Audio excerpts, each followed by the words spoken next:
All right, ladies and gentlemen, man, smooth now. Got all that crud out of the center of them. They slip. Still don't know what model it is. I'm gonna go ahead and put it on the wire wheel and clean them off and see what they look like.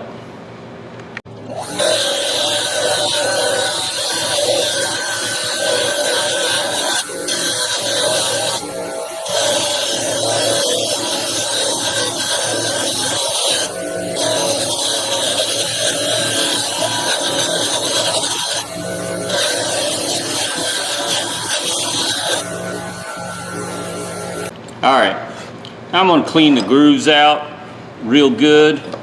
Clean the rest up with the Dremel. I'm going to use a fiber wheel. The Sweet, this brand. And 357 Baghdad turned me onto these a while back. Man, I like this stuff. These fiber wheels last longer than the wire wheels.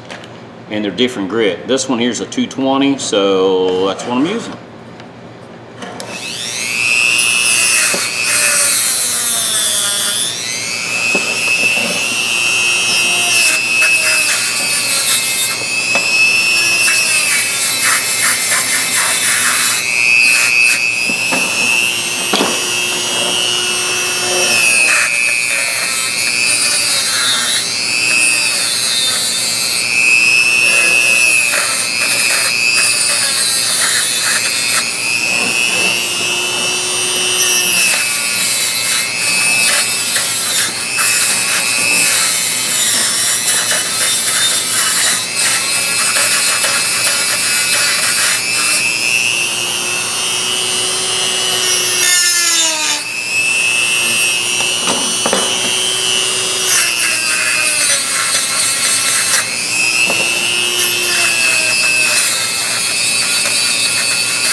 I'm cleaning them up so when I blew it, it looks better, plus it's smoother. There's no catch, there's nothing to it. Let me finish this and I'll be back. Alright, just gonna clean them off with some denatured alcohol. Usually I use carburetor cleaner. I forgot, I've got so much of this denatured alcohol now. So, might as well use it.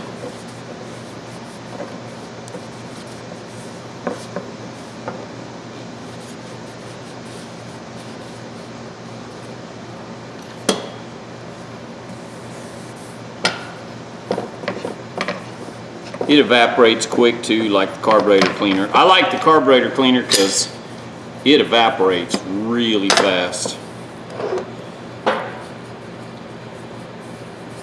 So I'm just wiping it down, getting it clean. Get a nice clean surface for the bluing to take. It should take just fine. I don't see why it wouldn't.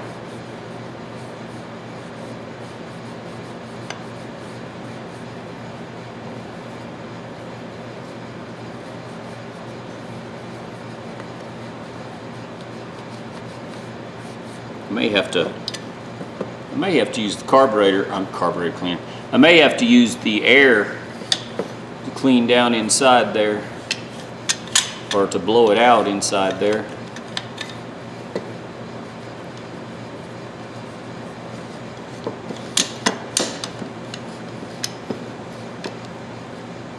That's one thing about these, the rivet, you can't take it apart. I guess you could grind that off and try to make your own rivet. I don't think I'm skilled enough to do that though. So I am not going to try. Let's just get after bluing this stuff. Oh, it's cold bluing. Someone's going to ask. This is what I like using. It's no rinse.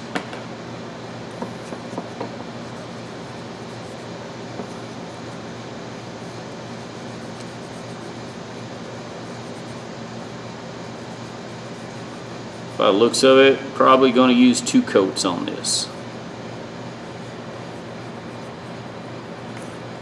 See how it takes quick. It just helps protect the metal a little bit. It's not end all. It's, you know, it's not like stainless steel, but it works. Of course, stainless steel will rust too, so.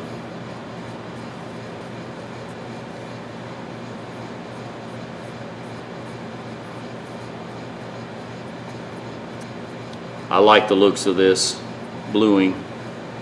Just makes tools look good. Good and clean. Professional.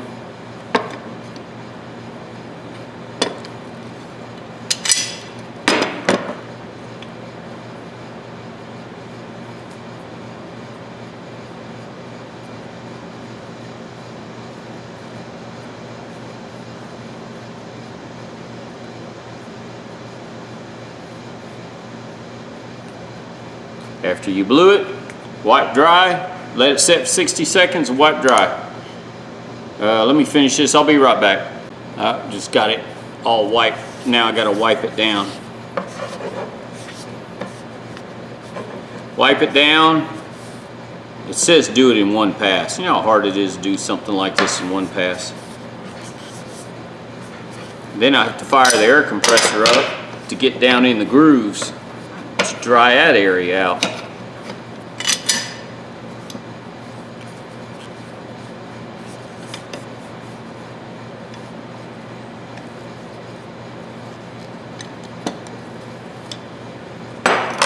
It's hard. It's hard to get all this out of there dry. So let me go get the air compressor fired up and dry it off real quick. All right. Steel wool next.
Now I'm going to use a little brass brush.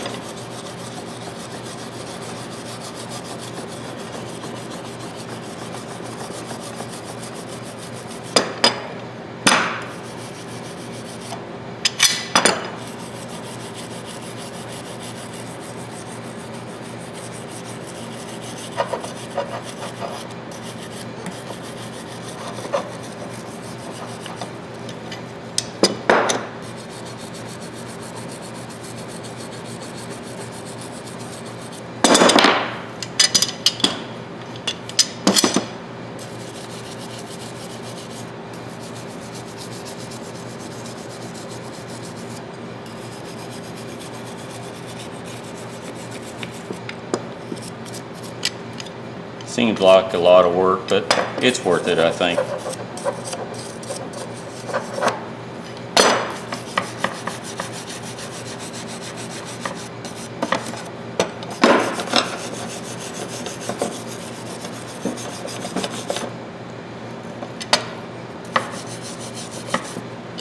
Get down in the grooves there.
Steel wool gives a little better sheen than the brass.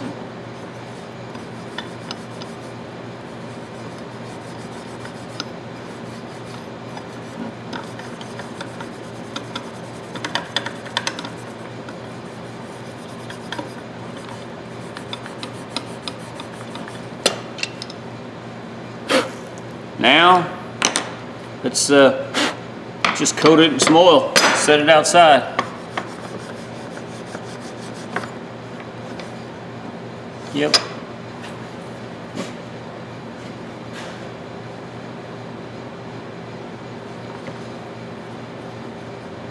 Some old waste oil.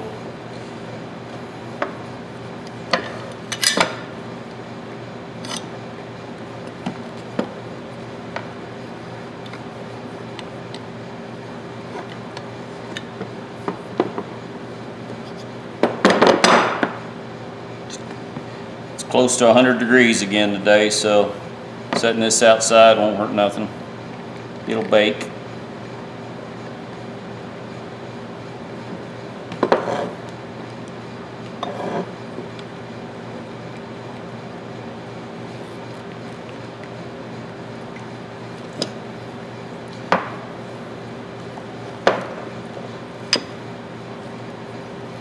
There we go, we'll just let it soak like that outside in the heat and come back and see what. Alright guys, this has been sitting outside for a couple days. It's got trash, the wind blew all kinds of trash. Man, it definitely turned black.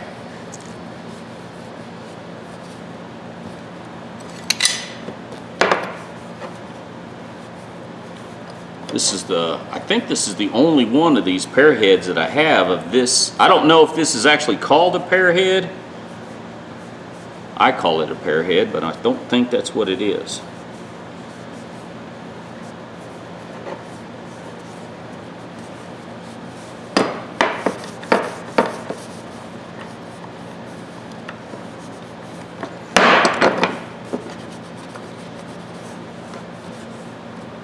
I know one of the viewers, I guess, contacted Channellock about their coating on their handles, and they do not sell aftermarket. It's I think it's a spray coat or a dip coat. I think, excuse me, dip coat, kind of like Dip It, but their product is good product.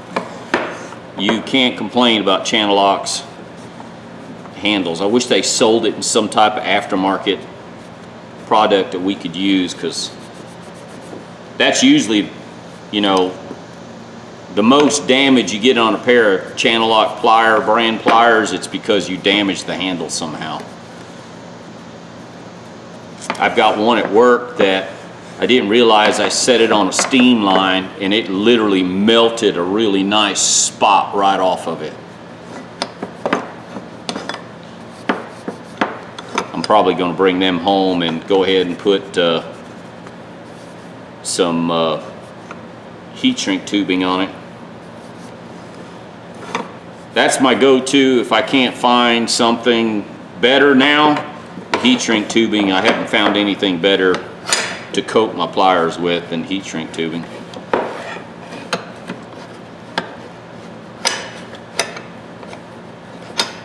I'm trying to get all the oil.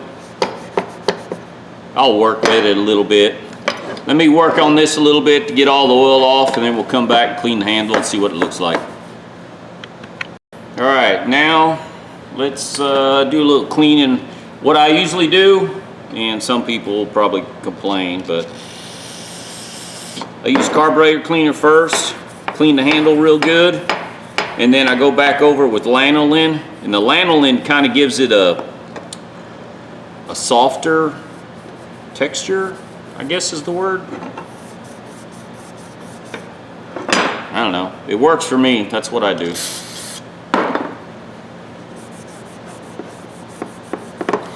You can tell by the burn marks. Welder used this one.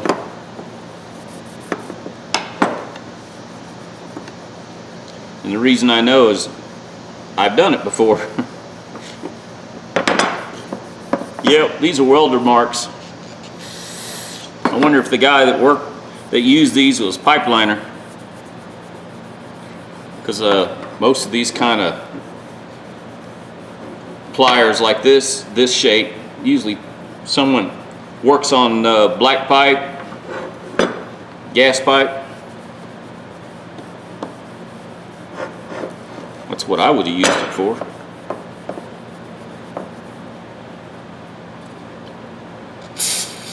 I mean, this is not perfect, guys, but I just want a good, usable tool, something clean.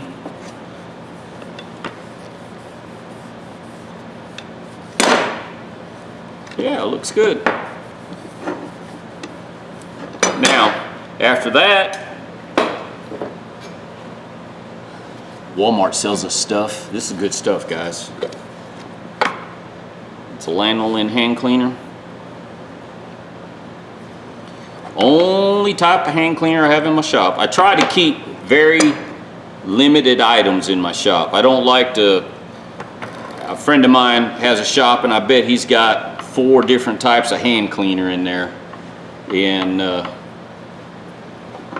I find an item I like, I use, and that's all I keep. Once you find a product, there's no need to keep different,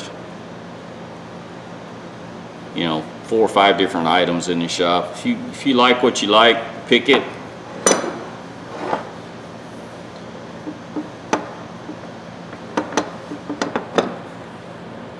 I don't know what this, and that it may be just me, it may just be the feel, but this lanolin seems to,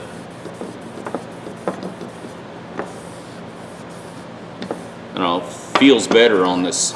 The carburetor cleaner kind of dries out the plastic coating, but the lanolin gives it a little more, kind of almost like an oil, I guess. I guess lanolin is an oil.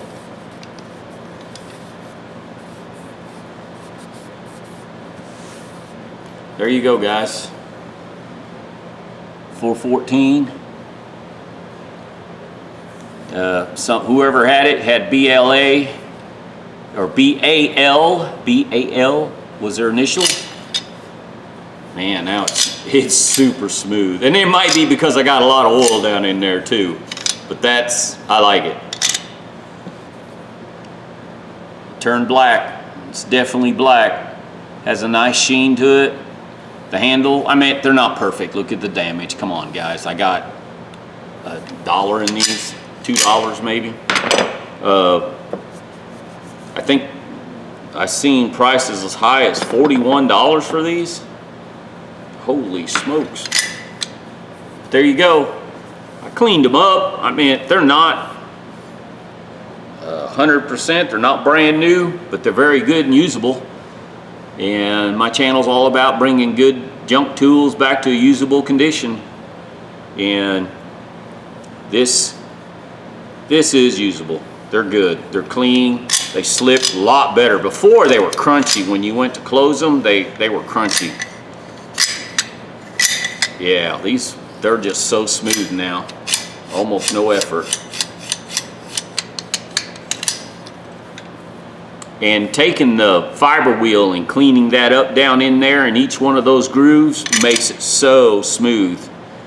Every once in a while you'll find one where someone has used it as a hammer and beat it, and I've had to trim a couple of these with a hard wheel on a little Dremel just so it would close properly. So sometimes you have to work a little more to make them good usable tool, and sometimes you don't have to do much. In this case, like I said, it's my preference to blue it. This is the way I do it. There's a lot of other ways out there, guys. If you find someone else you like the way they do it, follow them. I mean, there's a lot of people out there that do good work. I'm a little cheap, little redneck, but there again, I use my tools. These tools, for me, make me a living or save me money. That's tools for me, that's the benefits. and I like to eat well, and tools like this make me money. And I can eat well with the money. All right, guys, give me thumbs up, thumbs down, subscribe if you like. Yeah, I'm talking too much, my videos are getting long. I'm sorry. You guys, y'all have a good day.